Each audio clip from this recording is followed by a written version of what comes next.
An abandoned countryside mansion once used as a Catholic orphanage, closed after a mysterious fire in 1953 that killed everyone inside. Except one nun. Whispers layered under a soft wind and a single tolling bell.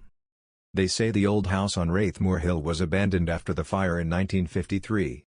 But every night, a candle still burns in the attic window. If you knock 3 times on the front door at midnight, a nun will answer. But don't follow her inside. Because once you do, you'll never leave. In a small town just outside of Boston, there's a hill no one climbs anymore. The grass is overgrown. The path is buried. But at the top sits an old Victorian house, surrounded by dead trees. Everyone knows the story. It used to be a Catholic orphanage run by the Sisters of the Holy Light. In 1953, it caught fire. 21 children and 4 nuns died. Only one survived. Sister Agnes. Burned. Disfigured. Silent. She was found wandering the woods, still clutching a charred crucifix. She never spoke a word again. They say she was praying as the fire spread. And that she locked the children in the chapel, so their souls could be cleansed. In 2025, a small YouTube ghost hunting channel, Midnight Manifest, planned a Halloween special. They picked the old orphanage on Wraithmoor Hill. Local authorities warned them off, but it was perfect content. 4-person crew. Jason, host. Lena, camera. Drew, tech. Emily, researcher.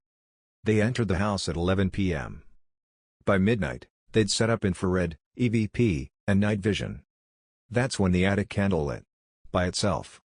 No one had been up there. Lena zoomed in with the camera. A shadow in a habit moved across the window. They thought it was a prank. Until they played back the footage.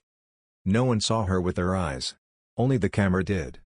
Throughout the house, they found strange things. Rosaries laid in perfect circles. Child-sized handprints on the windows. Bibles with entire pages blacked out. Emily opened a prayer book and found a name written over and over, Agnes. Agnes. Agnes. Drew picked up a crucifix. It burned his hand. No one believed him. Until the mark didn't fade. They started hearing Latin prayers whispered through the vents. Jason joked. Until the lights went out. When they came back on, the word redeemed was scratched into the wooden floor. That night, they slept in shifts. Emily had the first nightmare. In it, she was a child again, in a candlelit chapel. Sitting on a pew. Crying. Behind her, Sister Agnes stood tall in the shadows. Her face. Melted. Her eyes. Sewn shut. Yet she was chanting. Save them. Save them. Burn the sin away. Emily woke up screaming. But her feet were covered in ash. The smell of smoke filled the room. Yet no fire had been lit. In the basement, Drew found a locked door.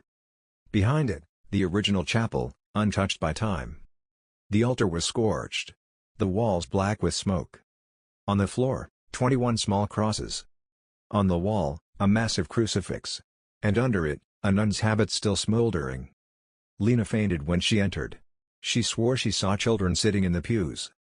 When they looked through the camera, the chapel was full of figures. Standing. Silent. Staring at the altar. That night, Jason changed. He stopped speaking. Just whispered. Emily found him sitting in the attic, staring at the candle. His eyes were rolled back. His mouth sewn shut. With thread from an old nun's veil. The team tried to leave. The front door was gone. In its place, a mirror. Inside it, they saw themselves. In nuns' robes. Praying. Their reflections were smiling. Drew tried to burn the chapel. But the flames only burned him. Lena tried to call for help. The phone only whispered. Confess. Confess. Confess. Emily knelt at the altar.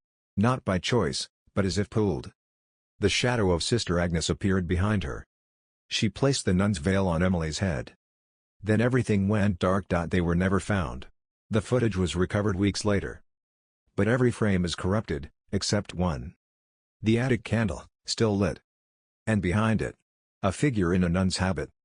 Some say the house is still empty. Others say there's a new nun now.